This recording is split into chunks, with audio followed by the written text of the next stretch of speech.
Hello everyone, my name is Colleen Ames and I'm going to be telling you a little bit about the research paper I'm working on. Our topic we will be discussing is women's musicians' rise in popularity in the last century. Our thesis for this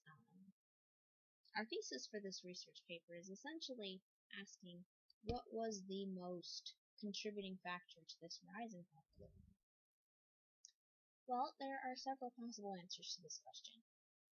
One reason was the relatively new concept of feminism that sort of was conceived and blossomed in the 1970s. Of course, one of the main ideals of feminism, if not the ideal, is equality. And this ideal is certainly applicable when it comes to music. Feminism, in the musical world, simply states that women musicians should be treated with respect and as equals to their male counterparts. So this idea should certainly have contributed to the growing acceptance of women musicians. Another reason women musicians were becoming more popular was simply a growing sense of respect for women in general.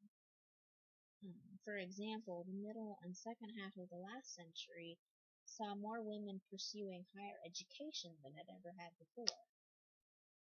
For example, more women were attending college and earning different types of degrees than had been previously available to them.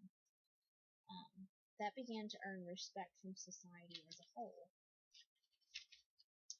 A third reason was that women being active in society was being seen as much more normal. For example, during World War II, women were having to work to support their families. That trend simply kept going, and it became the norm to see women out in society and in the workforce, and staying in the home less and less. So this led to the acceptance of women in the workforce, but also as musicians. We see more women performers and composers being recognized than we ever have before. In the last century, women were generally thought of as the weaker sex, and honestly, they're still referred to that way today. Because of this, they were put in the position of homemaker and mother. Women have been referred to as caretakers of their families a lot of time. One author discusses how women were previously programmed into a domestic setting, and this would certainly discourage any sort of public image for a woman in that situation, or, for that matter, any reason to develop a professional persona. Despite the lack of recognition of women musicians, one author, J. Swinburne, actually brings to our attention the viewpoint that women are actually the more musical of the sexes. This was in an article that Swinburne wrote in 1920 for the journal Proceedings of the Musical Association. This author disagrees with the idea that women have more musical talent and takes on a rather belligerent tone, is essentially mocking this viewpoint.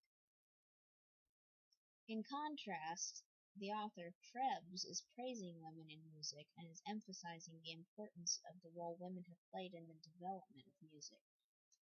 For example, women have influenced music through their natural capabilities of intuition and emotional expression.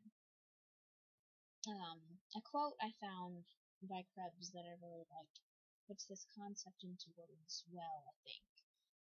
It reads, quote, "Where man employs cold hard reason, where he longs to unravel the secrets of unexplored domains, where he would penetrate into the misty spheres of illimitable space, woman often acts intuitively." Krebs also reminds us that women have been involved in vocal music for a very good reason. Vocal music brings out a person's emotional side, and that's why women have been strong in vocal music.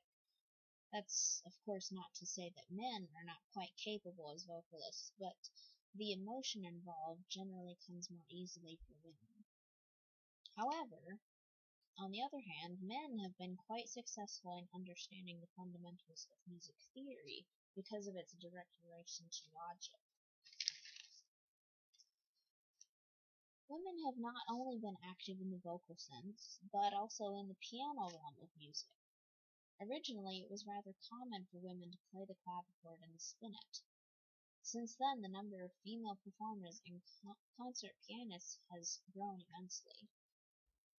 It should not be overlooked that women make up a good portion of well-known piano virtuosi. Needless to say, Clara Schumann is one of these, and Krebs expresses his appreciation for her when he writes, "She is one of these, quote, than whom no more poetic and inspired performer ever lived." Thanks to a few dedicated and brave women, it is no longer uncommon, as Krebs puts it, quote, "when a girl or young woman carries a violin case through the streets of a city." Unquote.